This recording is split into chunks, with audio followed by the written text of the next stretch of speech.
It's another day, another mindless opportunity to undertake asynchronous tasks. Tamanibe? Okay. Okay, PE, Religious Studies, ABM 302, ABM 304, balik tabit, ano ito sa PE? Ma'am Faith, sorry kay mama, pagod ko kapasa na record. Yung kawan pa dyan ako na-edit because I had an urgent event yesterday.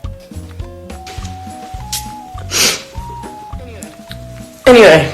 Okay, so paway sa ta. Dali lang good before ta mag-proceed mag-edit. Don't do it. Don't do it.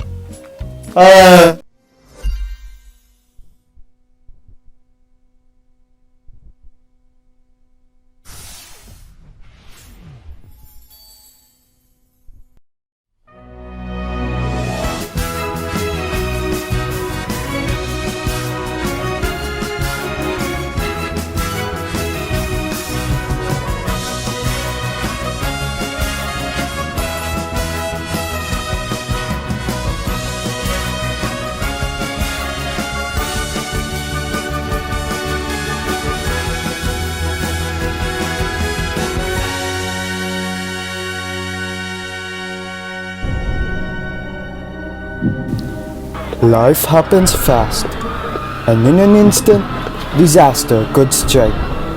When the choices you make mean the difference between life and not necessarily death, but maybe a severe health predicament, what would you do?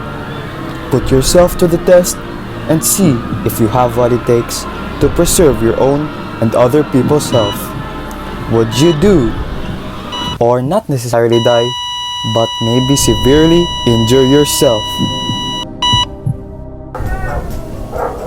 Soccer is one of the world's largest participation sports.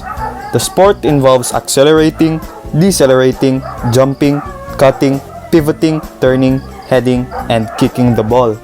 Soccer places many demands on the technical and physical skills of the player, and as a result, injuries can and do occur. What if the situation arises where you've kicked the ball to your opponent's face? What would you do? Here is what you should consider. A person whose nose had been recently injured should be physically checked to see if there are any deformities. After doing so, what should you do?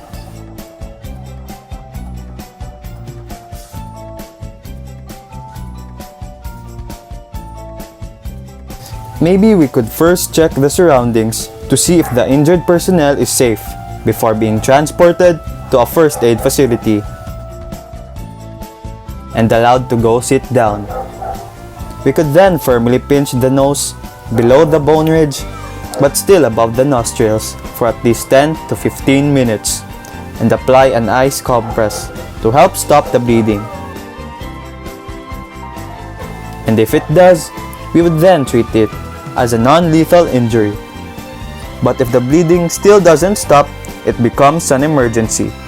Do not let a person swallow blood because it is a very bad irritant of the stomach that can cause that person to vomit more blood that will then cause panic. Did you safely respond to the induced injury? Well, the danger is not yet over, as you're about to get another shot in choosing the best course of action for the following predicament.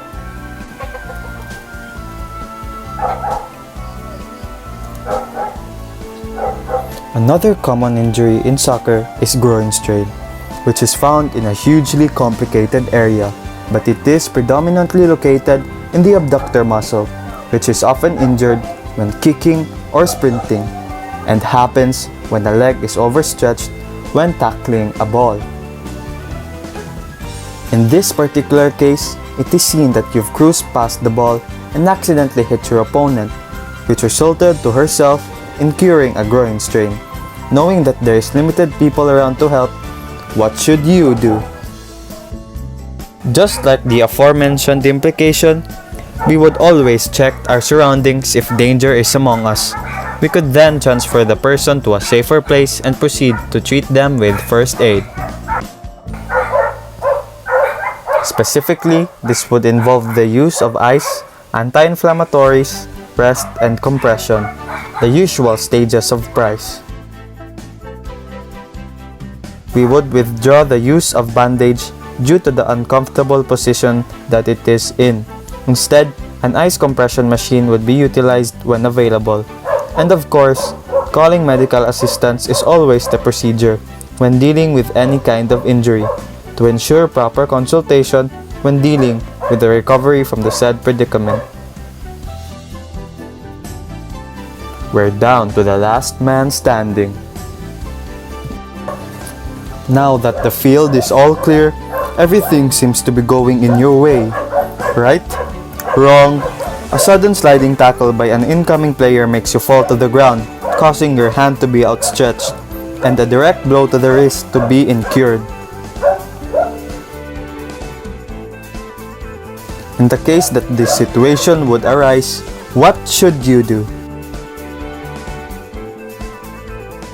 Well, here are some things to consider. Now we can't be so sure with the severity of the injury, which is why before being examined with an X-ray, it is important to promote the injured person's safety and assess the conditions of the injury, whether or not swelling or bruising is present. There may also be a difficulty in moving, a movement in an unnatural direction. The limb may also look shorter, twisted, or bent.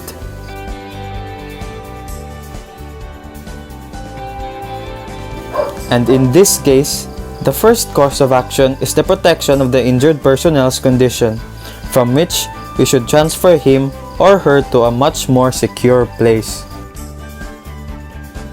While in this process, it is important to remember that we must support the injured limb and put it at rest, where you'd want to stop it from moving around, helping to ease the pain and prevent further damage. We could then apply a bandage from joint to joint, wrapping it around like a figure of 8. Then, we should check the fingers to see if the bandage is wrapped around not too tightly, ensuring the blood's proper circulation. After doing so, we could put some padding around the injury for some extra support, or maybe even secure it with a sling. And if available, cold compression should also be applied.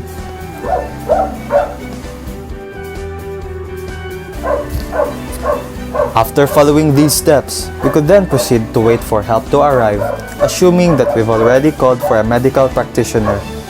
Furthermore, we should avoid the casualty from moving around unless they are in immediate danger.